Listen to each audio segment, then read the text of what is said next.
Vamos para o nosso encontro diário, encontro de família, CNN Money e CNN Brasil, juntos para falar sobre o que aconteceu nos mercados e na economia. Nossa Lucinda Pinto já está aqui.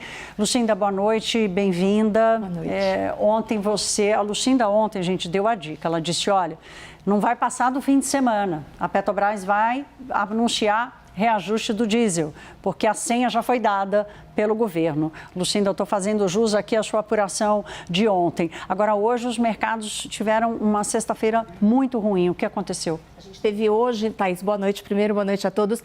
Talvez um dos dias mais nervosos desde que esse conflito começou aqui no Brasil, porque realmente ficou claro, né? O mercado conseguiu compreender de forma bastante concreta que os efeitos estão chegando à economia real. Que haveria um reajuste de combustível, todo mundo sabia.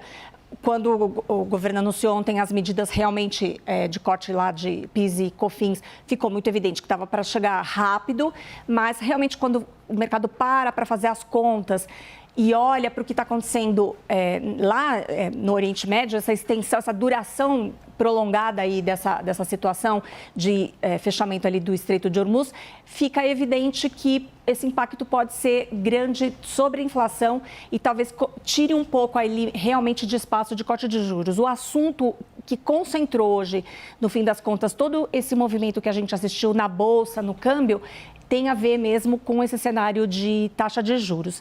A gente viu o petróleo subir muito e a gente não sabe até quando esse conflito vai durar. As casas todas, os bancos, os analistas estão dedicados a traçar cenários hipotéticos, porque ninguém tem essa informação e qualquer cenário preocupa e assusta. Vamos dar uma olhada aqui nos números do mercado hoje, então? Como é que terminamos a sexta-feira? Vamos lá. O Ibovespa cai mais um pouco ali, chegou a cair mais e com uma queda generalizada. Mais de 80 ações, ou melhor, perto de 80 ações tiveram um desempenho negativo.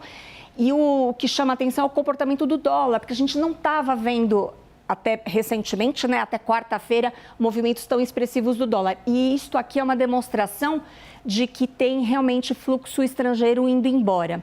A gente tem relatos de pessoas que operam, que trabalham ali com o mercado financeiro diretamente nas mesas, de que 3 grandes fundos, hedge funds, né, são fundos de investimento de grande tamanho, com muita bala, né? Muito dinheiro. Muito volume, Muito volume. Eles zeraram posição hoje no mercado de juros futuros. Porque a verdade é que o mercado estava todo posicionado para um cenário muito positivo de uma queda mais importante da taxa Selic. E esse cenário está sendo reavaliado.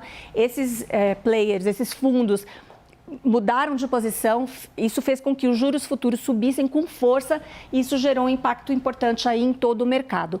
Então, agora, Thaís, é importante destacar o seguinte, hoje é sexta-feira, o mercado para, mas o conflito continua. Então, pode ser que uma boa parte desse movimento nervoso que a gente viu tanto no Brasil quanto nas outras praças, em Nova York em especial, tenha a ver um pouco com uma proteção. Ninguém sabe o que vai acontecer durante o fim de semana, então o mercado... Não quer ficar exposto, quer diminuir a exposição a risco, né? Do risco do inesperado.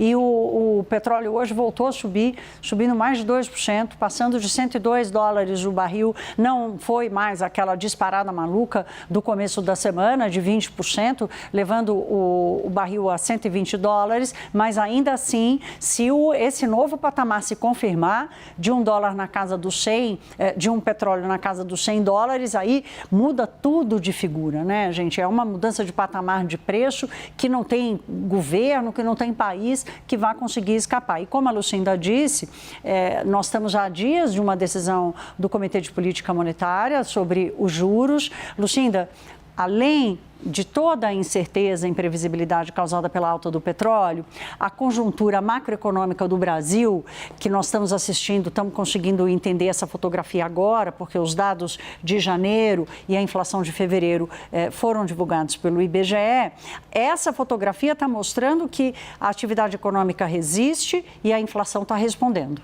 Ou seja, aumenta ainda mais esse risco. É isso mesmo, o mercado acreditava que agora, às vésperas da decisão do Copom, a gente teria dados mais favoráveis a um corte de juros, mas não foi isso que a gente assistiu. A gente até preparou aqui uma tela com um resumo do que está acontecendo. Bom, primeira informação é que a inflação que a gente conheceu essa semana, a inflação medida pelo IPCA, o índice oficial da meta de inflação, veio mais alto do que esperado e mostrando uma pressão importante dos preços que tem a ver com consumo, que é justamente aquilo que movimenta a decisão da taxa de juros, a decisão do Copom. Vendas no varejo a gente conheceu hoje e cresceu mais do que esperado, 0,90%. Isso aqui reflete, Thaís, provavelmente essas políticas de concessão de recursos, de injeção de recursos na economia. A gente começou o ano aí com a isenção de imposto de renda para quem recebe até R$5.000. Isso é... O próprio reajuste real do salário mínimo também provoca um aumento Exato. De renda disponível, né? Então, as pessoas estão comprando mais. Isso é uma questão para a inflação. O desemprego continua no menor nível da sua história, também refletindo esse cenário aí mais aquecido de renda.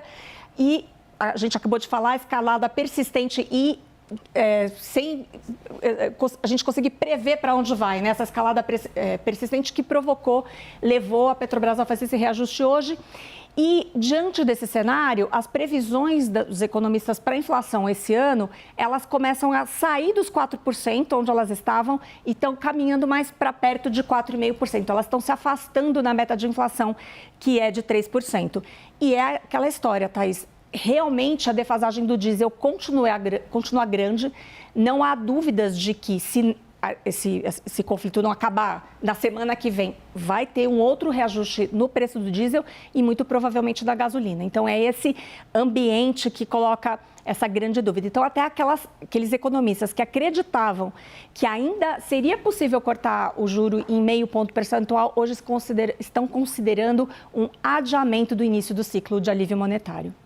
Eu quero só ressaltar aqui o seguinte, gente, o Banco Central hoje está tomando decisão não para controlar a inflação de 2026, porque há uma defasagem muito grande entre a decisão do BC e o efeito completo da taxa de juros. Então, ele toma a decisão agora, ele está olhando já para metade do ano que vem, metade de 2027, mas ainda assim, se há uma piora na previsão de inflação para este ano, há um carregamento natural, uma inércia inflacionária que contamina a inflação do chamado horizonte, né, para onde o Banco Central está olhando. Então, há uma preocupação, né, qual é o espaço que o Banco Central vai encontrar para manter os planos de baixar os juros. Vamos segurar a onda aí, que tem mais alguns dias até lá.